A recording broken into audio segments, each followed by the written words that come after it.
Okay, so on this question, they want us to factor.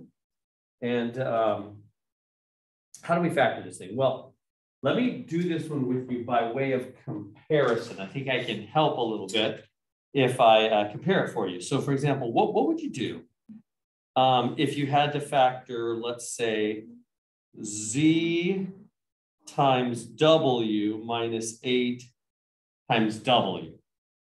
I think you would look at, now what does factor mean? First of all, when they say the word factor, that means write it as multiply, right?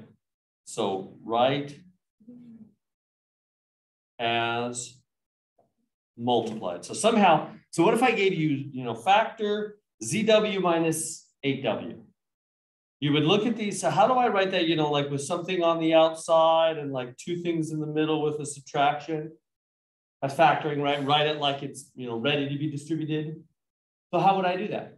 What would I do for the simple one I just made up, ZW minus 8W? What would go out here in the front? The W, right? Because they both have that in common. Notice up here, they both have a Z minus 1 in common. It's the same thing, it's just bigger. It's just a bigger chunk. Whether it's a single letter or a whole parenthesis thing or a funny monkey, whatever. If they have it in common, put it in the front. You see that? If they have it in common, put it in the front, because whatever's in the front can go boom, boom, and redistribute, huh? Whether it's a big old parenthesis thing or just a single letter, whatever, same principle. It's the beauty of math. It's all just the pattern, the logic, the flow. And it's the same every time, no matter what the thing looks like. The process, the pattern, the logic is the same. Anyway, what goes on the inside? Well, we removed these W's and put them in the front. So that leaves the Z and the 8, doesn't it? Everybody see that?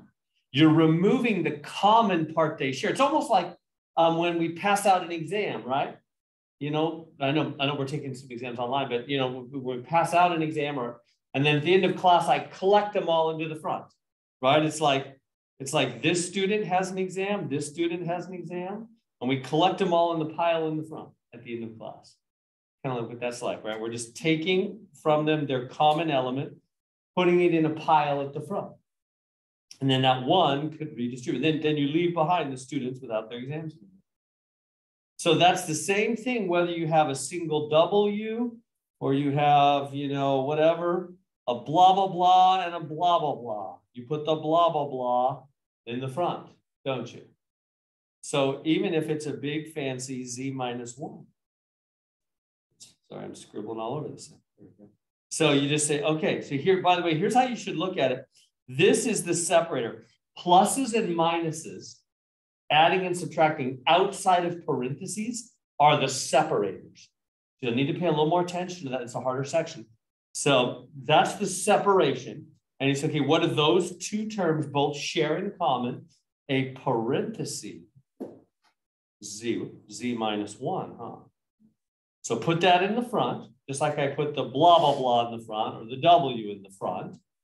And then what? What do you do after that? You start a new set of parentheses. Right? Is that what I did here? I put the W in the front and then I started a set of parentheses, huh? Yeah, but we already got a parenthesis. Whatever. It's because the common element was a parenthesis Z minus 1. If it was a funny monkey, I'd put the funny monkey in the front. Whatever. Right? If they have it in common, put it in the front. And then what happens there? Well, these guys are gone now. The parts they share in common are gone. What does that leave behind? Z minus 8. Whoops. And we're done. That's it. Because that whole Z minus 1 could go boom and boom and go right back where it was, huh? Now, I know you might be thinking, wait, mister, you told us how to multiply two things with two things. Is you do the first to both. So yeah, you're right. That can also be done. That's true. That's also okay. But it's also okay to just take this whole big old chunk and go boom, boom, and leave it intact as one big chunk. And that shows it would go right back to this, wouldn't it? You see that?